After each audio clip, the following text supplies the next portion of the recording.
Hi guys, welcome to H vlogs. ഇന്ന് ഞാൻ എൻ്റെ മാമിൻ്റെ വീട്ടിലേക്ക് പോകാം. അപ്പോൾ ഗൈസ്, അവിടുത്തെ കുറച്ച് പ്രിൻറ്റിങ് വിശേഷം കാണാൻ വരൂ. ഗൈസ്, നമ്മളിടുന്ന തുണികളിലൊക്കെ എങ്ങനെ പ്രിൻ്റ് അടിക്കാൻ കാണിക്കുക. ഇതാ ഗൈസ്, ഇതാണ് പ്രിൻ്റ് അടിക്കണം. ഇങ്ങനെയൊക്കെയാണ്. ഇതിപ്പോൾ പ്രിൻ്റ് അടിച്ച് വെച്ചിരിക്കുകയാണ് നമ്മളിടുന്ന ഈ സാരീസിലും ഷർട്ടിലൊക്കെ. അപ്പോൾ ഗൈസ്, ഇതാ നമ്മൾ ആൻറ്റീൻ്റെ അടുത്ത് ചോദിച്ച് മനസ്സിലാക്കുക എങ്ങനെയൊക്കെയാണ് ഈ പ്രിൻ്റൊക്കെ വരുന്നത്. അപ്പോൾ ഇവരാണ് പ്രിൻ്റ് ചെയ്യുന്ന ആൾക്കാർ ഗൈസ്. അപ്പോൾ എങ്ങനെയാണ് ആൻറ്റി പ്രിൻ്റ് ചെയ്യുന്നതൊക്കെ? എന്ത് ചെയ്യുക പറഞ്ഞാൽ ഒരു സ്ക്രീൻ ബോർഡിൽ ഞങ്ങൾ മഷിയിട്ടിട്ട് ഞങ്ങൾ ഏതാണോ പ്രിന്റ് വെച്ചാൽ അത് ഞങ്ങൾ വർക്ക് ചെയ്ത് കൊടുക്കും. ഇപ്പോൾ ഞങ്ങൾ ചെയ്യുന്നത് തുളസിക്കെതിരാണ്. അത് ഞങ്ങൾ തുളസിക്കെതിരിൽ ഞങ്ങൾക്ക് 3 കളറിൽ വെച്ചിട്ട് ഞങ്ങൾ അടിച്ചത്. അപ്പോൾ ഈ കളർ മിക്സിന് ടൈം എടുക്കും? ഇല്ല, അത് നമുക്ക് എക്സ്പീരിയൻസ് ഉണ്ടല്ലോ, അതുകൊണ്ട് അത്ര സമയം എടുക്കില്ല. എല്ലാ തരത്തിലുള്ളതും ഉണ്ടോ അതിൻ്റെ? ഞങ്ങൾ എല്ലാം ഉണ്ട്. ഞങ്ങൾ ഫ്ലവർ ഐറ്റംസ് ഉണ്ട്, പിന്നെ കൃഷ്ണൻ, മയില്, തീരി, എന്താണോ നമ്മൾ ഡിസൈൻസ് പറയുന്നത് അതുപോലെ നമ്മൾ ചെയ്തു. പല കസ്റ്റമർക്ക് പല രീതിയിലുള്ള ഡിസൈൻസ് ഉണ്ട്. അവർ പറയും നമ്മളോട്, നമ്മൾ സെലക്ട് ചെയ്യും. പ്രിന്റിങ് മാത്രമല്ല, ഞങ്ങൾ ജെൻസിൻ്റെ ഡബിൾ മുണ്ട്. അപ്പം ഞങ്ങൾ ചോദിക്കുന്ന ഡിസൈനിൽ ആൻറ്റി ചെയ്തു തരും. ഞങ്ങൾ ചോക്ലേറ്റിൽ ചില ചെയ്യും. പിന്നെ ഞങ്ങൾ സ്റ്റിക്കർ വർക്ക് ഉണ്ട്. സ്റ്റിക്കർ ഡബിൾ മുണ്ടിൽ ഞങ്ങൾ സ്റ്റിക്കർ വർക്ക് ചെയ്ത് കൊടുക്കും. പിന്നെ കുട്ടികൾക്ക് എന്താണോ വേണ്ടിച്ചാൽ ദാവണി, ചുരിദാർ, പാവാട ചോദിക്കുന്ന ഡിസൈനിൽ ആൻറ്റി ചെയ്ത് കൊടുക്കും. ഫ്രോക്ക് അതൊക്കെ വേണ്ടി മെറ്റീരിയൽസും ഉണ്ട്, അതുപോലെ തന്നെ സ്റ്റിച്ച് ചെയ്തതുണ്ട്. അതിന് ഞങ്ങൾ ഡിസൈൻ വെച്ചിട്ടുണ്ട്.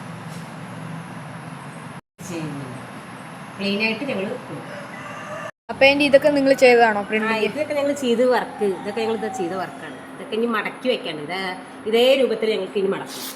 ഇതേ രൂപത്തിൽ ഞങ്ങൾ മടക്കണം. ഇത് ഞങ്ങൾ പ്ലെയിൻ സെറ്റ് ഇതേപോലെ ഇതിൽ ഡിസൈൻസ് വേണമെങ്കിൽ ഡിസൈൻസ്, അല്ലെങ്കിൽ ഇതിൽ പ്ലെയിൻ സെറ്റ് എത്ര ഓർഡർ ചെയ്യുന്ന വെച്ചാൽ ഞങ്ങൾ അതുപോലെ ചെയ്തു കൊടുക്കും.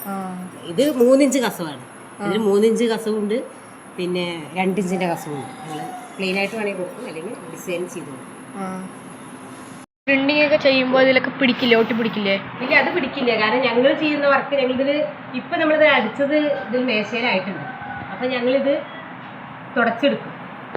അപ്പം ഇത് ഒട്ടണ പോലത്തെ സാധനമല്ലേ? അപ്പം ഇത് ഒട്ടി പിടിക്കില്ലേ? ഇല്ല, അത് ഒട്ടി പിടിക്കില്ല. അത് ഞങ്ങൾ ഒരു ടെക്നിക്കാണ്.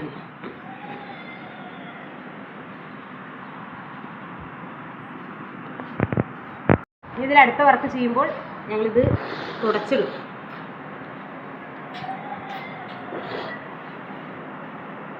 ഇത് 3 ആളുടെ വർക്കാണ്, പക്ഷേ ഇതിപ്പോൾ 2 ആളാണ് ചെയ്തുകൊണ്ടിരിക്കുന്നത്. ഞങ്ങൾക്ക് അത്ര എക്സ്പീരിയൻസ് ഉള്ളത് കൊണ്ട് ഞങ്ങൾ 2 ആൾ ചെയ്യുന്നു. അല്ലെങ്കിൽ 3 ആൾ ചെയ്യേണ്ടി വരും. അതേപോലെ തുടച്ചെടുക്കും. ഇത് തുടച്ചെടുത്താൽ ഇത് നനവുണ്ടാവും. അപ്പം ഇത് ഞങ്ങൾ ഡ്രൈ ആക്കാൻ വേണ്ടിയിട്ട് തുടച്ച് നിൽക്കും.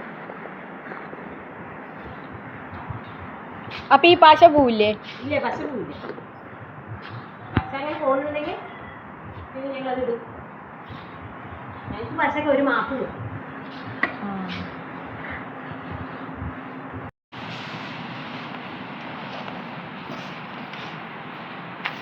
ഉപയോഗിക്കണേ ഇത് ഇതിലാണോ? മേശയിലാണോ? മേശയിൽ ഉപയോഗിക്കുന്ന പശ അതൊരു ഗമ്മാണ്. അത് ചെറിയൊരു പ്രിന്റിങ്ങേറെ ടെക്നിക്കാണ്.